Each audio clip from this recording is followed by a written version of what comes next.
रात के 10:30 बज रहे थे। देवदार के घने जंगलों से गुजरती एक सरपीली सड़क पर अजय की एसयूवी रेंग रही थी। बाहर घना कोहरा है जिसने दृश्यता को लगभग शून्य कर दिया है। अजय, क्या हम सही रास्ते पर हैं? ये कोहरा ये सामान्य नहीं है। ऐसा लग रहा है जैसे किसी ने सफेद चादर ओढ़ा दी हो। हाँ नीरू, मैप यही दिखा रहा है। बस थोड़ी देर और। विकास ने कहा था कि देवदार हवेली एकदम एकांत में है। हॉरर वीकेंड के लिए सही जगह है ना? अरे भाभी डरो मत। हॉरर वीकेंड तभी मजा देगा जब डरने वाली ऑडियंस हो। वैसे भी ये हवेली 200 साल पुरानी है। इसके किस्से तो पूरे उत्तराखंड में मशहूर हैं। ये कोहरे का भ्रम है प्राची। देखो, आगे हेडलाइट्स की रोशनी भी वापस टकरा रही है। विकास, मजाक बंद करो। अजय, सच में ये रास्ता अजीब है। मुझे लग रहा है जैसे हम एक ही पेड़ को बार बार पार कर रहे हैं। तभी कोहरे के बीच से अचानक एक काली सी आकृति सामने आती है। अजय तेजी से ब्रेक लगाता है। ये क्या था? अजय और विकास कार से उतरते हैं। कोहरा इतना घना है कि कुछ दिखाई नहीं देता। कोई है क्या? माफ करना, क्या आपको चोट लगी है? यार, ये तो भूतिया एंट्री हो गई। लगता है किसी नशेड़ी ने रास्ता पार किया होगा। विकास, ये मजाक का समय नहीं है। मुझे यहाँ कोई नहीं दिख रहा। अजय प्लीज चलो वापस चलते हैं। ये जगह ठीक नहीं है। अब इतनी रात को वापस कहाँ जाएंगे? हवेली अब पास ही होगी। थोड़ा हिम्मत रखो। रात के 11:15 हो रहे थे। गाड़ी एक विशाल पत्थर की पुरानी हवेली के सामने आकर रुकती है। कोहरे ने हवेली को अपने आगोश में ले रखा है, जिससे वो किसी भूतिया खंडहर सी दिखती है। क्या शानदार लोकेशन है, डर की गारंटी। ये तो किसी हॉरर फिल्म का सेट लग रहा है। विकास, क्या ये सच में सुरक्षित है? हमने ऑनलाइन बुकिंग की है प्राची, चिंता मत करो। तभी हवेली के मुख्य दरवाजे के पास एक बुझा हुआ लालटेन रखा मिलता है। लालटेन के पास एक बूढ़ा आदमी खड़ा है जिसकी आंखें अजीब सी चमक रही हैं। आ गए तुम लोग। मुझे पता था कोहरा तुम्हें खींच लाएगा। आप कौन हैं? क्या आप केयरटेकर हैं? मैं यहाँ का रखवाला हूँ और इस कोहरे का भी। अच्छा बाबा, जरा हटिए, हमें अंदर जाने दीजिए। रात बहुत हो गई है। बेटा, तुम लोग एक खास रात में आए हो। इस रात ये कोहरा सिर्फ मौसम नहीं होता, ये मौत का आईना बन जाता है। जो भी इस हवेली में आज रात रुकता है, उसे कोहरे में अपने सबसे बड़े डर का आईना दिखता है। प्लीज हमें जाने दीजिए, हम यहाँ नहीं रुकेंगे। अगर रुकना है तो एक शर्त है। सुबह होने तक कोई भी कमरा छोड़कर बाहर नहीं जाएगा। दरवाजे बंद रखना और उस कोहरे को अंदर आने मत देना, वरना कोहरे में तुम्हें वो दिखाई देगा जिसे तुम सबसे ज्यादा खोना नहीं चाहते। बाबा इतना कहकर अचानक कोहरे में गायब हो जाते हैं। ये क्या था? लगता है बाबा ने कुछ ज्यादा ही चिलम पी ली थी। चलो अंदर चलते हैं।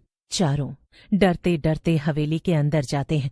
अंदर भीषण ठंड है और हवा में सीलन की गंध है। वो मुख्य हॉल को पार करके एक बड़ा सा कमरा चुनते हैं और दरवाजा अंदर से बंद कर लेते हैं। रात के 1 बज चुके थे। अजय, मुझे बहुत डर लग रहा है। बाबा की बात। नीरू की बात बीच में ही काटकर अजय उसे रोकते हुए कहता है। नीरू, शांत हो जाओ। वो सिर्फ एक वहमी बूढ़ा आदमी था, डराने की कोशिश कर रहा था। दरवाजा बंद है, सब ठीक है। मुझे लगता है हमें एक साथ ही रहना चाहिए। विकास, क्या तुम खिड़की बंद कर दोगे? विकास खिड़की बंद करने जाता है। बाहर कोहरा और भी ज्यादा घना हो जाता है। अचानक नीरू की नजर दीवार पर टंगे एक पुराने धूल भरे आईने पर पड़ती है। अजय, आईना देखो। अजय और बाकी सब आईने की तरफ देखते हैं। आईना धुंधला है, लेकिन उसमें अजय के बजाय एक भयानक चेहरा दिखाई दे रहा है। उसकी माँ का, जिनकी मौत कुछ साल पहले एक दुर्घटना में हुई थी। अजय, तूने मेरा हाथ क्यों छोड़ा? तूने मुझे मरने दिया। अजय सदमे में पीछे हट जाता है। मुझे कुछ नहीं दिख रहा, क्या हुआ है? मुझे अजय दिख रहा है, लेकिन उसके चेहरे पर। तभी आईने में विकास को उसकी छोटी बहन दिखाई देती है जो बचपन में खो गई थी। भैया, तुम हमेशा मुझे भूल जाते थे। अब आओ, हम हमेशा के लिए साथ रहेंगे। ये क्या हुआ मेरे साथ? मैंने अपनी बहन को देखा। वो बाबा, वो इसे मौत का आईना कह रहा था। इसने हमारे सबसे गहरे डर को दिखाया है। मेरा अपराध बोध, मेरी माँ की मौत का। अब रात के 2:30 बजे थे। ये अंदर आ रहा है, इसे रोको। अजय जल्दी से एक कंबल लेता है और खिड़की के टूटे हुए हिस्से को बंद करने की कोशिश करता है, लेकिन कोहरा एक जीवित प्राणी की तरह तेजी से फैल रहा है। हमें यहाँ से भागना होगा। वो दरवाजा खोलती है और कोहरे से भरे हॉल में कदम रखती है। कोहरे में प्राची को अपने बचपन के प्रेमी की छवि दिखाई देती है, जिसकी शादी किसी और से हो गई थी। वो प्रेमी कोहरे में खड़ा उसे बुला रहा है। प्राची, मैं तुमसे अब भी प्यार करता हूँ। आओ मेरे साथ, इस दुनिया से दूर चलते हैं, हमेशा के लिए। प्राची, वापस आओ, ये झूठ है। विकास उसे पकड़ने के लिए दौड़ता है, लेकिन जैसे ही वो प्राची को छूने वाला होता है, प्राची का शरीर तेजी से सिकुड़ने लगता है, जैसे उसे किसी अदृश्य शक्ति ने कसकर दबा दिया हो। उसकी आवाज दब जाती है और वो कोहरे में एक धुंधले साए में बदल जाती है। घड़ी में सुबह के 4 बज चुके थे। विकास सदमे में आ गया था। अब क्या होगा अजय? हमें हिलना नहीं है, हमें बस सुबह का इंतजार करना है। वो आईना अब कोहरा बन गया है नीरू, ये हमारे डर को वास्तविक रूप दे रहा है। तभी कोहरा एक भयंकर रूप लेता है और अजय के सामने एक काली छाया बनती है। तुम असफल हो गए अजय, तुम हर बार असफल हो गए। तुम्हारी नीरू तुम्हें छोड़कर चली जाएगी और तुम हमेशा अकेले रहोगे। नहीं, मैं डरता नहीं हूं। अजय, वो मुझे दिख रहा है। वो मेरे पास आ रहा है। कोहरे की छाया नीरू की तरफ बढ़ती है और नीरू को उसमें अपने बचपन का सबसे बड़ा डर दिखाई देता है। नहीं, मुझे अकेला मत छोड़ो अजय। अजय अपनी आंखें बंद कर लेता है। सुबह हो चुकी थी, 6 बज चुके थे।